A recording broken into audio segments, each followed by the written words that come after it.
Timnas Futsal Indonesia di Piala Asia Futsal 2026 benar-benar bikin mata Asia terbuka lebar. Perubahan ini dimulai dari Kensuke 2019 gue sempat 2-3 tahun dan 2-3 bulan jadi Dirtek.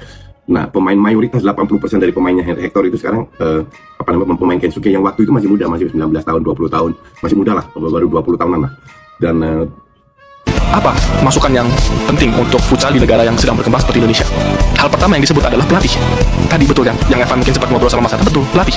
Congrats for Indonesia team because it's great team.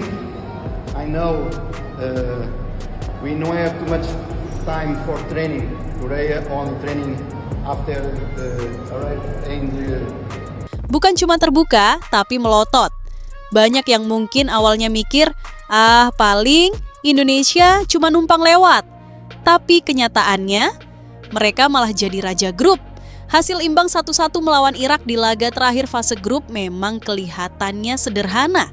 Tapi kalau dipahami lebih dalam, itu bukan sekadar skor seri. Itu adalah pernyataan keras. Indonesia sekarang bukan lagi tim pelengkap turnamen.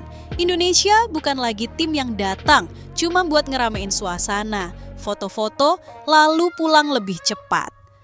Tidak. Kali ini ceritanya beda. Dengan hasil itu, Indonesia resmi lolos ke babak 8 besar sebagai juara grup A. Statusnya bukan runner-up, bukan lolos karena keberuntungan, bukan karena dibantu tim lain, tapi murni karena performa sendiri.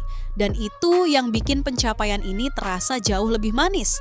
Thailand, Indonesia, dan Vietnam sama-sama berhasil mengamankan tiket ke fase gugur lebih awal. 3 negara Asia Tenggara langsung menunjukkan dominasi mereka. Tapi di antara ketiganya, Indonesia punya cerita paling menarik. Kenapa? Karena Indonesia datang ke turnamen ini dengan ekspektasi yang awalnya biasa-biasa saja. Banyak yang ragu, banyak yang bertanya-tanya, bisa enggak sih Indonesia bersaing di level Asia? Sekarang yang nanya malah kebalik. Siapa yang bisa menghentikan Indonesia? Itu bedanya. Laga melawan Irak kemarin jadi bukti nyata bahwa tim ini punya karakter. Bukan karakter kaleng-kaleng, bukan karakter tim yang gampang panik kalau ditekan. Indonesia main disiplin, tenang, dan berani. Banyak pengamat sepak bola ASEAN sampai geleng-geleng kepala melihat perkembangan futsal Indonesia. Bahkan pengamat asal Malaysia, negara yang biasanya pelit pujian ke Indonesia, kali ini sampai mengakui secara terbuka. Indonesia bermain sangat disiplin dan berani menghadapi Irak. Ini bukan hasil yang mudah dan pantas jika mereka jadi juara grup. Nah loh, kalau sudah sampai dipuji tetangga sebelah, berarti memang performanya bukan main-main. Biasanya kan kita lebih sering dengar komentar sinis, Indonesia cuman jago di kandang. Indonesia menang karena hoki. Indonesia menang karena lawannya lagi jelek.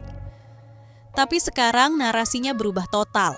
Sekarang orang-orang mulai bilang, Indonesia mainnya rapi. Indonesia punya sistem. Indonesia punya mental. Itu pujian yang mahal, Bung. Mental bertanding skuad Garuda benar-benar naik kelas. Dulu, Indonesia sering dianggap tim yang gampang goyah kalau ditekan. Sedikit dapat tekanan, langsung buyar. Sedikit kebobolan, langsung panik. Sekarang, beda cerita. Lihat saja saat melawan Irak. Sempat unggul, lalu disamakan. Tapi pemain Indonesia tetap tenang. Tidak terburu-buru, tidak kehilangan fokus, tidak main asal gebuk. Mereka tetap bermain sesuai rencana. Itu tanda tim yang sudah matang. Banyak pihak menilai bahwa perubahan besar ini tidak lepas dari sentuhan pelatih Hector Souto. Pelatih asal Spanyol itu perlahan membangun fondasi yang kuat. Disiplin, organisasi permainan, dan kerja sama tim. Tidak ada lagi gaya main asal lari. Tidak ada lagi permainan individual yang berlebihan. Yang ada sekarang adalah sistem. Dan sistem inilah yang bikin Indonesia jadi menakutkan. Lolos sebagai juara grup A jelas bukan prestasi kecil. Apalagi grup ini diisi tim-tim kuat seperti Irak yang punya pengalaman panjang di futsal Asia. Tapi Indonesia berhasil membuktikan bahwa nama besar lawan tidak lagi membuat mereka gentar. Dulu mungkin kalau ketemu Irak, para pemain kita sudah gemetar duluan. Sekarang, yang gemetar justru lawannya. Itulah perubahan mental yang paling terasa. Namun, perjalanan belum selesai. Justru tantangan sebenarnya baru dimulai. Di babak perempat final, Indonesia sudah ditunggu Vietnam, dan ini bukan lawan sembarangan. Vietnam adalah rival abadi Indonesia di kawasan Asia Tenggara. Pertanyaannya sekarang, mampukah timnas futsal Indonesia mengalahkan Vietnam? Ini bukan sekadar pertandingan biasa. Ini adalah duel gengsi, duel harga diri, duel dua negara yang selalu panas kalau sudah ketemu, mau di sepak bola, futsal, atau cabang olahraga apapun. Vietnam dikenal punya permainan cepat dan agresif. Mereka juga punya pengalaman panjang di level Asia. Tapi Indonesia kali ini datang dengan modal yang jauh lebih kuat. Status juara grup, performa stabil, kepercayaan diri tinggi. Secara psikologis, Indonesia jelas lebih diuntungkan. Situasi ini benar-benar berbanding terbalik dengan apa yang dialami Malaysia. Di saat Indonesia bersiap menghadapi babak 8 besar, Harimau Malaya justru sudah angkat koper duluan. Finish sebagai juru kunci grup D, kalah telak dari Afghanistan, dipermalukan Iran, Malaysia benar-benar berada di titik terendah mereka. Sementara Indonesia terus menanjak, Malaysia malah jalan di tempat. Bahkan bisa dibilang mundur. Inilah realita pahit yang harus diterima publik Malaysia. Futsal Indonesia sekarang sudah jauh meninggalkan mereka. Dan itu bukan klaim kosong, itu fakta di lapangan. Pada laga terakhir grup A yang digelar di Indonesia Arena, Sabtu 31 Januari 2026, Indonesia menunjukkan kelasnya. Sempat unggul lewat gol Samuel Eko, lalu disamakan Irak melalui skema kiper terbang, tapi tetap mampu menjaga hasil hingga akhir. Skor 1-1 mungkin terlihat biasa saja, tapi secara taktik, hasil itu menunjukkan kedewasaan bermain yang luar biasa. Indonesia tidak perlu menang untuk jadi juara grup, dan mereka bermain cerdas untuk mengamankan target itu. Sepanjang fase grup, Indonesia tampil tanpa terkalahkan. Menghajar Korea Selatan 5-0, menumbangkan Kirgistan 5-3, dan menahan Irak 1-1. 7 poin tanpa kekalahan dan status juara grup. Kurang apa lagi coba? Irak pun harus puas lolos sebagai runner-up. Poin sama, tapi kalah selisih gol. Itu bukti bahwa Indonesia bukan cuma kuat, tapi juga produktif. Sekarang fokus utama adalah Vietnam. Pertemuan ini bukan hanya soal lolos ke semifinal. Ini adalah soal pembuktian bahwa Indonesia benar-benar raja baru futsal Asia Tenggara. Dalam perjalanan menuju emas SEA Games 2025 lalu, Indonesia sempat takluk dari Vietnam. Luka itu masih terasa. Dan Piala Asia Futsal 2026 adalah momen paling tepat untuk membayar semuanya. Samuel Eko dan kawan-kawan punya kesempatan emas untuk revans, untuk membuktikan bahwa era baru futsal Asia Tenggara sudah dimulai. Di sisi lain, Irak akan berhadapan dengan Thailand yang lolos dengan catatan sempurna. Artinya persaingan di babak knockout benar-benar sengit. 3 raksasa ASEAN, Indonesia, Thailand, dan Vietnam, kini berdiri sejajar di panggung Asia. Dan di antara ketiganya, Indonesia sedang berada dalam momentum terbaik. Pertanyaannya tinggal satu, apakah momentum ini bisa dijaga atau justru akan terhenti di tangan Vietnam? Satu hal yang pasti, Piala Asia Futsal 2026 sudah menjadi panggung pembuktian bahwa Garuda bukan lagi burung kecil. Garuda sekarang sudah tumbuh besar dan Asia mulai menyadarinya.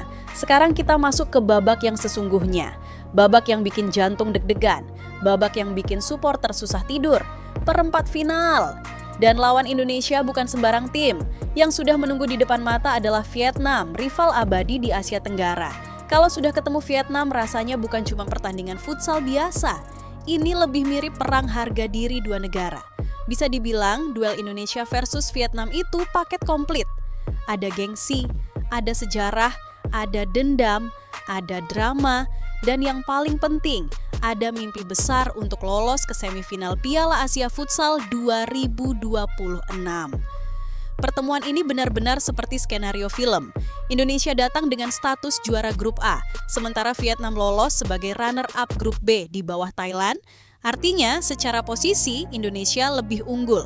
Tapi, kita semua tahu, dalam sepak bola atau futsal, status di atas kertas itu seringkali cuma hiasan. Vietnam bukan tim yang bisa diremehkan. Mereka punya permainan cepat, agresif, dan disiplin. Dari dulu karakter futsal Vietnam memang seperti itu. Lari kencang, pressing ketat, dan transisi yang mematikan. Masalahnya, Indonesia sekarang juga sudah punya semua itu. Dulu, mungkin kalau ketemu Vietnam, kita agak minder. Dulu, kalau dengar nama Vietnam, bawaannya deg-degan duluan. Sekarang, ceritanya sudah berbeda total. Indonesia datang ke perempat final dengan kepala tegak, dengan kepercayaan diri penuh, dengan keyakinan bahwa mereka bisa mengalahkan siapapun, termasuk Vietnam. Dan yang paling penting, kali ini Indonesia punya misi revanche. Jangan lupa, dalam perjalanan menuju SEA Games 2025 lalu, Indonesia sempat takluk dari Vietnam. Kekalahan itu masih membekas di ingatan para pemain. Sekarang kesempatan untuk membalas sudah terbuka lebar. Ini bukan cuma pertandingan untuk lolos semifinal.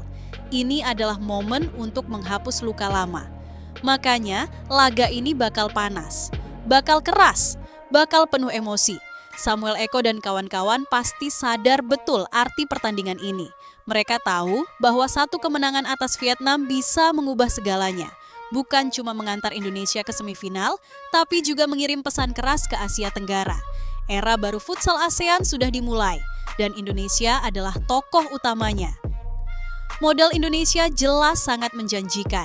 Sepanjang fase grup, performa tim benar-benar stabil. Tidak terkalahkan dalam 3 pertandingan, mencetak banyak gol. Pertahanan juga relatif solid, bandingkan dengan Vietnam yang sempat keteteran di grupnya. Secara performa, Indonesia jelas sedang dalam grafik yang lebih baik.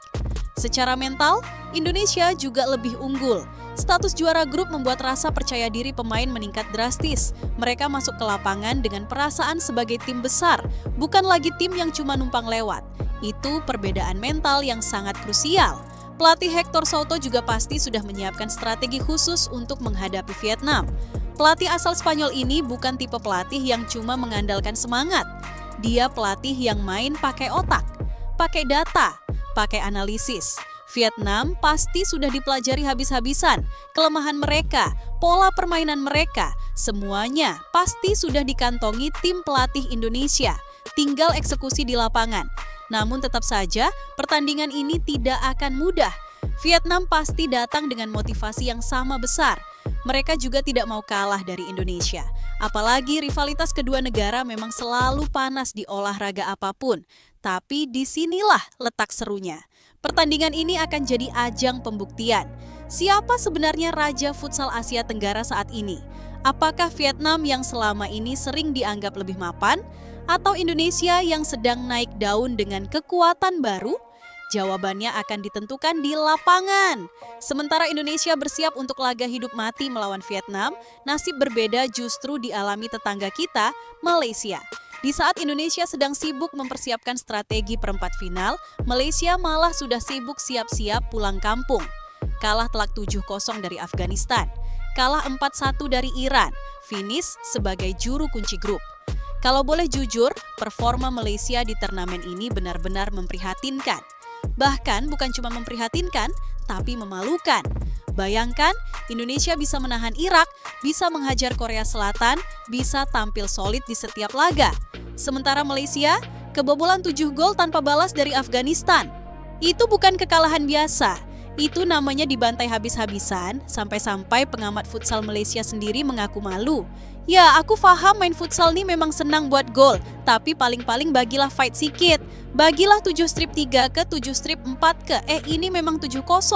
Terkejut aku. Komentar itu sebenarnya lebih dari sekadar keluhan. Itu adalah bentuk frustrasi publik Malaysia melihat betapa jauhnya kualitas tim mereka dibanding rival-rival di ASEAN. Sementara Indonesia, Thailand, dan Vietnam sedang sibuk bersaing di level tertinggi, Malaysia justru masih berkutat dengan masalah klasik, pertahanan rapuh, kreativitas minim, dan mental yang lemah. Perbedaan ini makin mempertegas satu hal, futsal Indonesia sudah naik kelas, futsal Malaysia masih jalan di tempat. Bahkan bisa dibilang, jaraknya sekarang sudah seperti langit dan bumi. Indonesia kini menjadi kebanggaan Asia Tenggara. Malaysia masih sibuk mencari jati diri. Realita ini memang pahit, tapi itulah faktanya. Kembali ke Indonesia, Laga melawan Vietnam nanti akan menjadi ujian sesungguhnya. Semua pencapaian di fase grup akan terasa percuma kalau gagal di perempat final. Karena di babak gugur tidak ada lagi istilah main aman. Tidak ada lagi hitung-hitungan poin. Yang ada cuma satu, menang atau pulang. Dan Indonesia jelas tidak ingin pulang lebih cepat. Seluruh rakyat Indonesia sekarang menaruh harapan besar pada tim ini. Dukungan mengalir dari mana-mana. Media, supporter, bahkan pengamat asing mulai menaruh respek. Sekarang tinggal satu langkah lagi untuk membuktikan bahwa semua pujian itu bukan omong kosong. Apakah Indonesia mampu menaklukkan Vietnam? Apakah mimpi menuju semifinal bisa jadi kenyataan? Ataukah justru Vietnam kembali menjadi mimpi buruk? Satu hal yang pasti, pertandingan ini akan menjadi salah satu laga paling panas dalam sejarah futsal Indonesia. Dan seluruh Asia Tenggara akan menonton. Sekarang mari kita mundur sebentar. Kita flashback ke beberapa tahun ke belakang. Coba jujur saja, dulu kalau dengar nama Timnas Futsal Indonesia di level Asia, kesannya apa? Paling cuma, oh Indonesia ikut ya? Oh Indonesia main juga ya? Oh ya sudah, paling mentok fase grup. Itu realita pahit yang harus kita akui. Bertahun-tahun futsal Indonesia sering dianggap cuma tim pelengkap. Datang ke turnamen, main beberapa laga, lalu pulang tanpa meninggalkan kesan apa-apa. Prestasi? Nihil. Mental?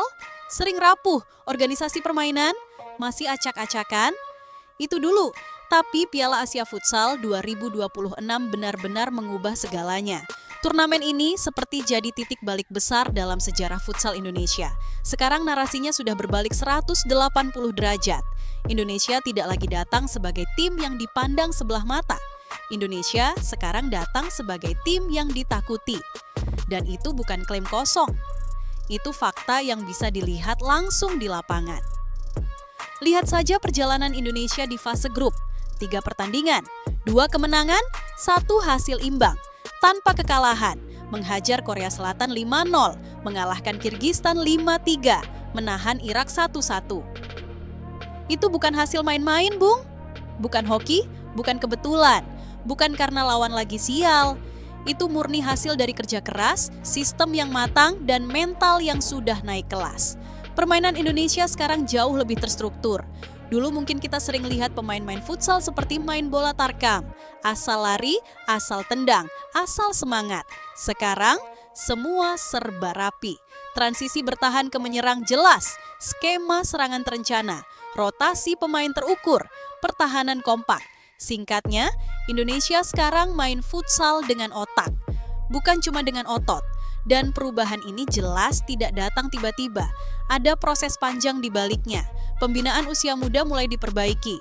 Kompetisi futsal domestik mulai lebih serius. Pemain-pemain muda berbakat bermunculan. Ditambah lagi kehadiran pelatih berkualitas seperti Hector Souto yang membawa standar Eropa ke dalam tim. Hasilnya, ya seperti yang kita lihat sekarang. Indonesia tidak lagi inferior di hadapan tim-tim besar Asia. Bahkan melawan Irak yang punya tradisi kuat di futsal, Indonesia bisa tampil percaya diri. Itu lompatan mental yang luar biasa. Banyak pengamat sampai bilang, Indonesia sekarang bukan lagi kuda hitam. Mereka sudah naik level, jadi kandidat serius. Dan memang seperti itu kenyataannya. Kalau dulu Indonesia mungkin cuma berharap bisa lolos grup, sekarang targetnya sudah beda. Minimal semifinal, bahkan mimpi jadi juara. Itu perubahan cara berpikir yang sangat signifikan. Dulu kita sering puas cuma karena main bagus tapi kalah. Sekarang, main bagus saja tidak cukup, harus menang. Mentalitas inilah yang sedang dibangun dalam tim. Piala Asia Futsal 2026 menjadi bukti nyata bahwa transformasi futsal Indonesia bukan omong kosong. Tidak terkalahkan di fase grup bukan perkara mudah, apalagi dengan tekanan sebagai tuan rumah, ekspektasi tinggi dari publik, dan sorotan media yang begitu besar. Tapi Indonesia bisa melewati semua itu dengan kepala tegak. Dan yang lebih membanggakan, permainan Indonesia sekarang enak ditonton. Bukan cuma efektif, tapi juga atraktif. Tidak heran banyak pengamat asing mulai melirik perkembangan futsal Indonesia. Kalau dulu kita sering kagum melihat Thailand atau Iran main futsal, sekarang justru banyak yang mulai kagum melihat Indonesia. Perubahan ini benar-benar terasa. Namun tentu perjalanan belum selesai. Lolos sebagai juara grup memang prestasi besar, tapi tantangan sebenarnya baru dimulai di babak gugur. Vietnam sudah menunggu di perempat final, dan disinilah ujian sesungguhnya bagi transformasi futsal Indonesia. Apakah perubahan ini benar-benar sudah matang atau baru sebatas euforia sesaat? Pertandingan melawan Vietnam akan menjadi jawabannya. Kalau Indonesia berhasil mengalahkan Vietnam, itu akan menjadi bukti paling sah bahwa Indonesia benar-benar sudah naik kelas. Tapi kalau sampai tersandung, banyak yang mungkin akan kembali berkata, Indonesia cuma jago di fase grup. Makanya laga ini sangat krusial.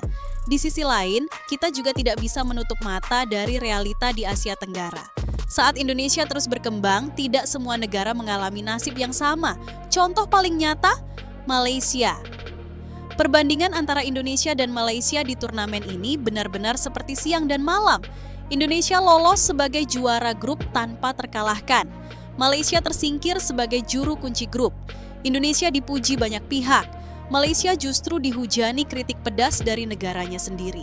Kekalahan 7-0 dari Afghanistan benar-benar menjadi tamparan keras bagi futsal Malaysia.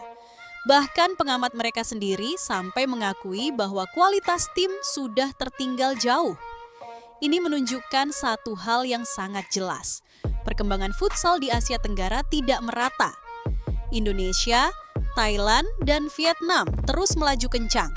Sementara Malaysia masih berkutat dengan masalah yang sama dari tahun ke tahun. Dan jujur saja, situasi ini makin mempertegas bahwa Indonesia sekarang sudah berada di level yang berbeda. Dulu mungkin rivalitas Indonesia dan Malaysia masih seimbang. Sekarang, sudah tidak lagi.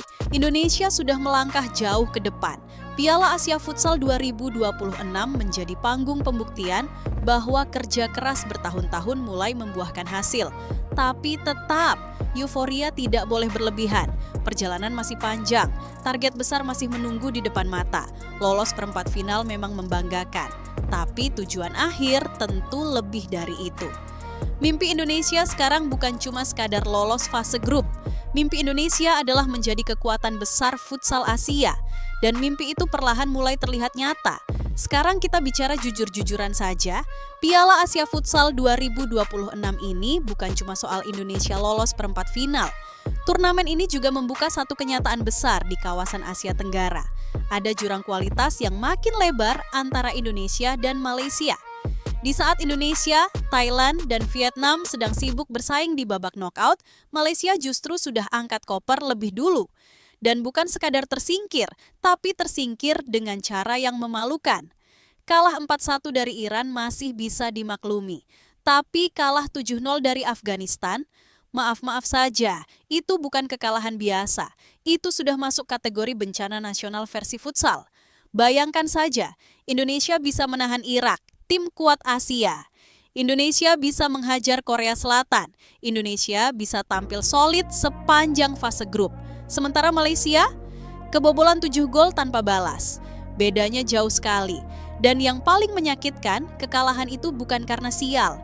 Bukan karena kurang beruntung, tapi murni karena kualitas permainan mereka memang tertinggal. Para pengamat Malaysia sendiri sampai tidak habis pikir.